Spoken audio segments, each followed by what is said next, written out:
OK，今日再嚟更新一次呢個進度啊！首先你可以見到呢邊左邊嘅畫面係 Firebase 嘅 Authentication， 然後我呢邊嘗試加緊一個新嘅 user 落去，叫 testing@stem.com， 密碼係 testing123。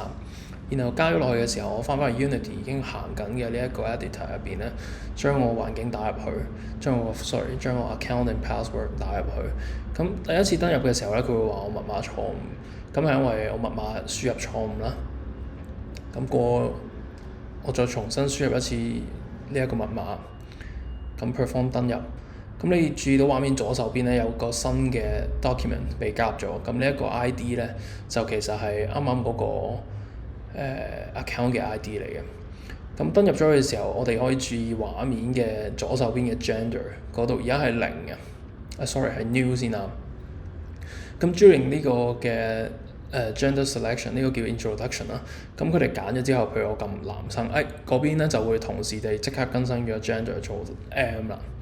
咁真正登入咗畫面嘅時候咧，因為我哋而家衫同埋即係嗰個 dress parts 嗰度咧係全部都係 new 嘅，咁所以佢就會 navigate 我哋去着衫呢個畫面嘅。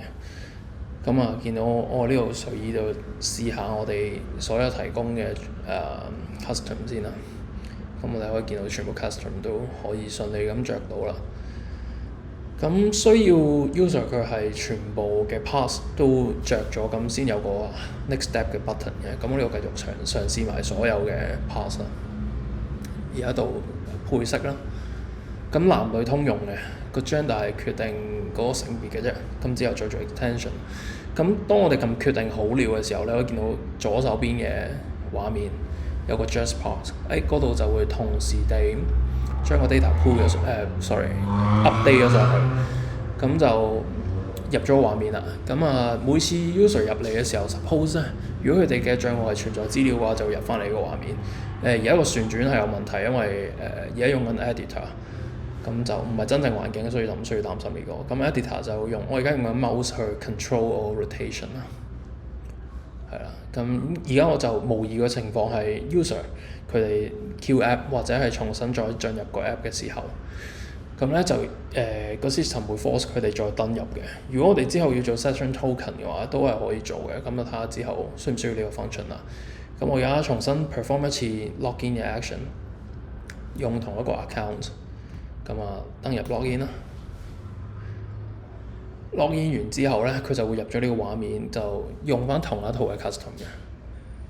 好啦，咁我而家要嘗試嘅功能咧，就係透過管理員，即係我哋之後會 provide 一個 backend 嘅 office 俾老師啦或者同學啦，去改佢哋嘅衣着嘅。譬如話我將 hair 改成1啦，然後將呢一個嘅 clothes 改成 style 2啦。咁我哋之後可以喺個 backend office 上面做嘅就係提供一個額外嘅 GUI。咁我哋可以寫一個簡單嘅 front end 啦，即係譬如話用 React 或者用 Vue 去做一個好快嘅 front end，然後 link 我哋嘅 backend system 就可以行一套 code 去改。咁你可以見到呢個造型係被嗰件衫啦同埋嗰個 hair 係改咗嘅。咁呢個就係點樣喺一個backend 嘅 function 嘅協作嘅情況下改變我哋 Unity front end 嘅 display。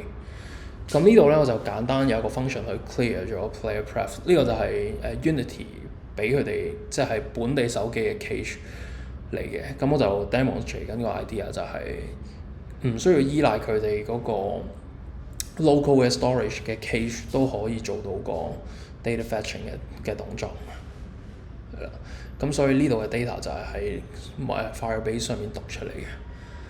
咁就所以我哋而家個 function 係 OK 啦，然後個 login 係 OK，data fetching 呢邊都 OK 啦。咁我哋就試下喺 in app 嘅情況下換 custom 會有啲咩情況啦。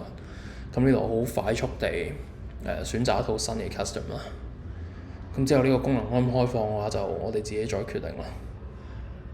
好，確定，咁就個 custom 又再次變更咗啦。咁下次 user 入到嚟嘅時候咧，就會係呢一個 custom 啦。呢個 demo 到呢度。